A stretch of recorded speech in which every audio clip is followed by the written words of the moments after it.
একদল খাইছে, আরেক দল খাওয়ার জন্য রেডি হয়ে আছে। গত সপ্তাহে আপনারা জানেন কক্সবাজার আমার একটা প্রোগ্রাম ছিল, তো হেলিকপ্টারে গিয়েছিলাম। ফেনী জেলা যখন পার হচ্ছি আমি দেখলাম 3টা উইন্ড মিল চিনেন তো? বিশাল পিলার, 3টা-4টা পাখা থাকে। বায়ু বিদ্যুৎ কেন্দ্র, বাংলাদেশের প্রথম বায়ু বিদ্যুৎ কেন্দ্র এটা।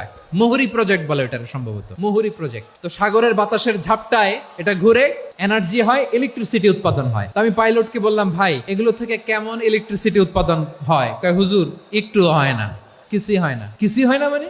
বলে হুজুর বাংলাদেশে যত উইন্ড মিল আছে এটার পাখা একটাও ঘুরে না। আল্লাহ, বলেন কি? তাহলে যে কোটি কোটি টাকা ব্যয় করে যে উইন্ড মিল, কয় হুজুর ভিতরে ফিটফাট, উপরে ফিটফাট, ভিতরে সদরঘাট। তার মানে কোটি কোটি টাকা দিয়ে এই উইন্ড মিল বানায়, এখানে কিছু নাই। দুর্নীতির আড্ডাখানা, আখড়াখানা বাংলাদেশ, ঠিক কিনা বলেন? আয়রে, জাপানিজরাও মানুষ, আমরাও মানুষ। আমার এক নিকটাত্মীয় সরকারি চাকরিজীবী, উনি আমাকে বললেন, বাংলাদেশের আরেকটা উদাহরণ দেই। উনি আমাকে বললেন যে প্রতি বছর আমাদের অফিসের ফার্নিচার চেঞ্জ করে। আমি বললাম, প্রতি বছর ফার্নিচার চেঞ্জ করে কেন?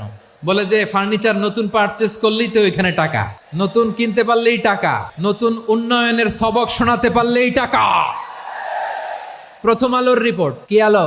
প্রথম আলোর রিপোর্ট, গত 15 বছরে উন্নয়নের নামে লুটপাট হয়েছে প্রায় 3.25 লাখ কোটি টাকা। কার রিপোর্ট? আমাদের বানানো কথা। প্রথম আলোর রিপোর্ট। গত 15 বছরে কারা ছিল জানেন তো? হ্যাঁ, শুধু ওনাদেরকেই দোষ দিয়ে লাভ নাই। স্বাধীনতার পর থেকে শুধু শাসকের হাত বদল হয়েছে, আমরা কিছু পাই নাই, ঠিক কিনা বলেন? শুধু ওনাদের দোষ দিয়ে কি লাভ? একদল খাইছে, আরেক দল খাওয়ার জন্য রেডি হয়ে আছে। আমরা এরকম চাই না।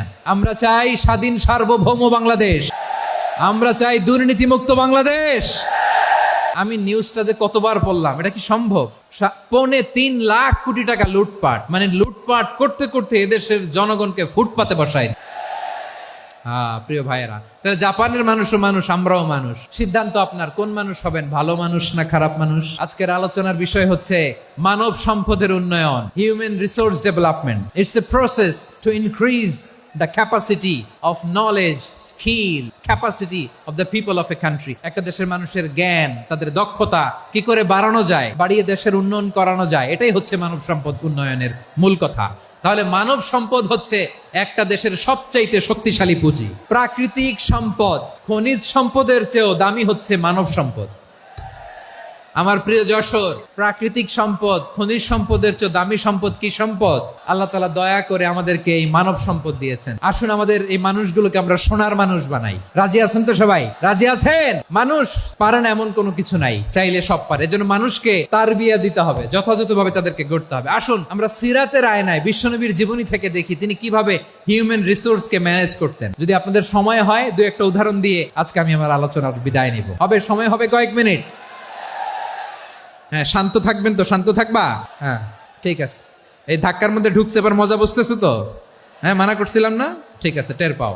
হ্যাঁ, ঠিক আছে। বিষ্ণু ইসলাম কিভাবে হিউম্যান রিসোর্সকে ম্যানেজ করতেন, মজার কথা আছে কয়েকটা, বলে বিদায় নিব।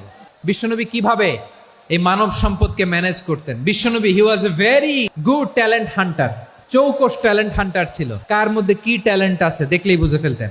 সুবহানাল্লাহ পড়বেন না? কি নবী আমরা পেয়েছি! He was a very good talent hunter. আমার নবী তিনি চৌকস ট্যালেন্ট হান্টার ছিলেন। কার মধ্যে কি প্রতিভা বের করতেন, ওই প্রতিভাকে ইসলামের কল্যাণে কাজে লাগাতেন। সুবহানাল্লাহ বলেন। যাকে যেই জায়গায় সেট করলে ভালো হবে তাকে ওই জায়গায় সেট করতেন।